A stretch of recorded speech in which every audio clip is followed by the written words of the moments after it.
Good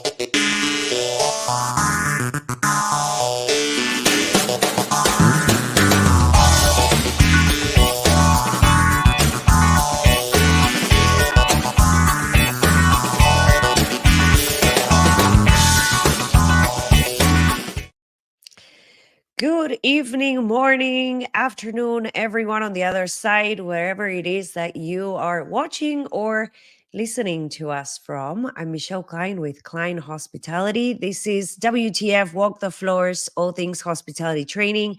And I'm here with my co hostess, Stephanie Ledger from First Rate Hospitality. Stephanie, how are you today?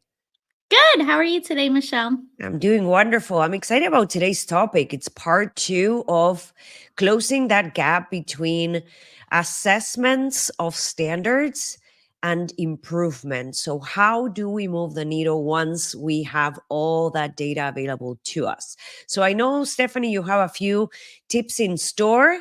Kick it away, or Yes. take it away. Kick it off, take it away. Let's do this. Well, I know it can be very overwhelming when you are receiving those audits. And a lot of times, too, it's from when you're walking the floor and doing even your own self assessment. But then you're looking at these standards. And one of the items that I know as the operator to looking at is, okay, what does this affect on my budget? Or is this something that may be more of a CAPEX item? So, for example, if you're walking the floors and you're in the guest rooms and your rooms may have not have been renovated, even a soft good renovation within the last 5 years, and you're noticing that you are receiving, guest feedback about the room quality, but then you're looking at it of saying, okay, I know this is going to be a bigger project than just being able to snap my fingers and the room will be looking in great shape the next day. But looking at too, baby steps is what items can you be able to adjust for that room quality quicker than a project that may take a little bit longer. So maybe, for example, your beds. Your beds are been worn out. You have a lot of guests that are saying that they're like sliding in from the pillow top.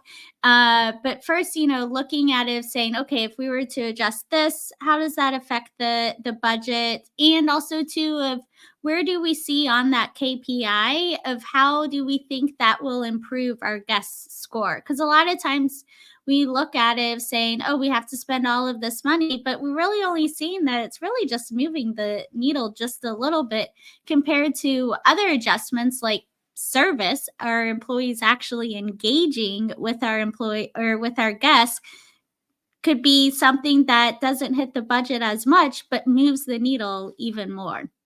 What do you have to Yes, say on that? absolutely. I agree with you. And then the other thing to consider is how are we communicating these adjustments, right? Because, for example, investing in changing all of the mattresses, like you were saying, on property, for example, right?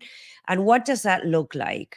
Yes, if you have a large property, that is a hefty penny that you're going to be spending on that. How do you communicate it with a guest so it does impact those KPIs that you're measuring when it comes to the guest experience, or when it comes to that service that we are providing that not necessarily has that interaction or that interface with a person, with a team member. So maybe finding a creative way to communicate that you have invested in those beautiful mattresses. Not necessarily saying that you heard the complaint, because now you're putting everyone on the same bag and maybe they didn't really know this was happening, but it's an area that we may be missing the mark when it comes to creating that impact that we're hoping for through the investment that we just made. Mm-hmm. Exactly. What other tips do you have, Stephanie? Also, too, going along the lines with the communication to our guests and to our employees, but also to communicate to your other friends in the industry, is saying, "Hey, this is what we're noticing on the guest behavior. Feedback is changing. We saw a lot of this right after COVID, of the guest behavior and their needs and demands vary differently.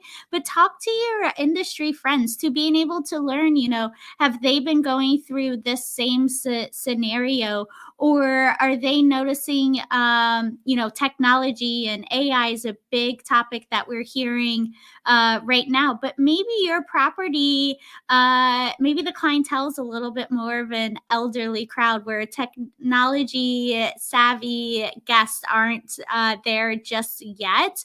And you're looking to making this big investment into technology, but does it really fit to your clientele, even though it may fit for another property?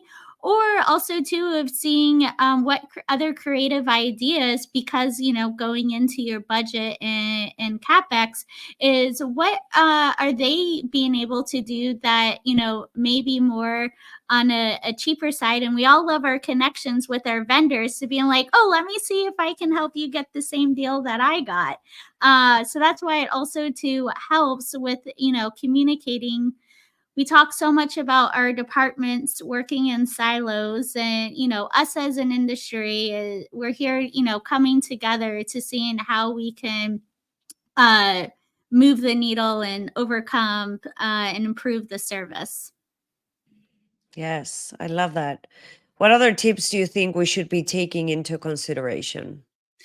And the other thing too is the consistency. So now, okay, we have said this is where we're going to start bridging the gap on certain standards that we've needed to improve. And I feel like everyone's on board. We're drinking the Kool Aid, we're talking all about it. And now we've just gone 3 weeks, not even a month, 3 weeks after this has been implemented, and we start seeing the staff start slowing down on maybe a certain standard or interaction.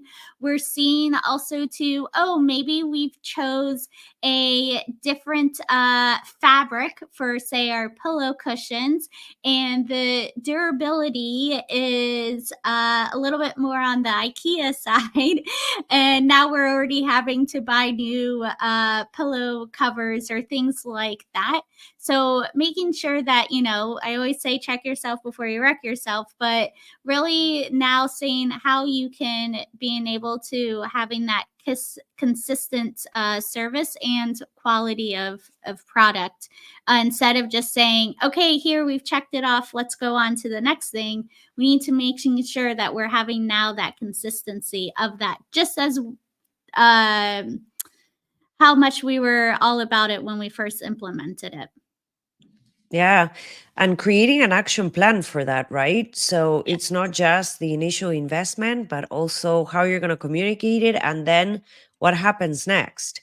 What are the next steps that should be involved in the process of making this investment great and making Hmm. it last and keeping up with that standard? Hmm.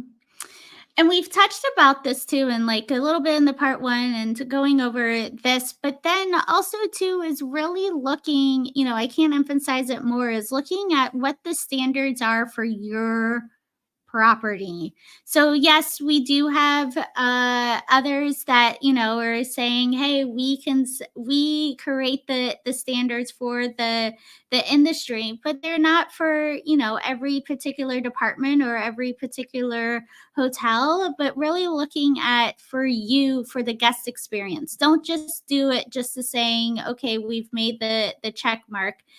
This is what we have to do because this is what the industry is saying." But really look at it, how much does it affect your employee experience? Is this creating more work and more timeliness of service? Or is this actually going to be beneficial for the guest experience too, and not just checking off a box? Yeah. Yeah. Very insightful. Any other tips you can think of? No, this was a quick one, just straight to the point, making sure with our capex and budget, looking at those standards of how can we saying, okay, we're starting to slip here, starting to see the more feedback than what we are normally seeing, and how can we improve on it? And sometimes just some little adjustments can go a long way. And then also too, making sure we're having that communication internally, but then also too with our industry friends, start coming up with creative ideas, and then also with our consistency, because that's the key word too. Keyword too. Yes. All right, everyone. Thank you, Stephanie, for your insight as always. Thank you, everyone, for being on the other side, and we will catch you on the next episode. Yes.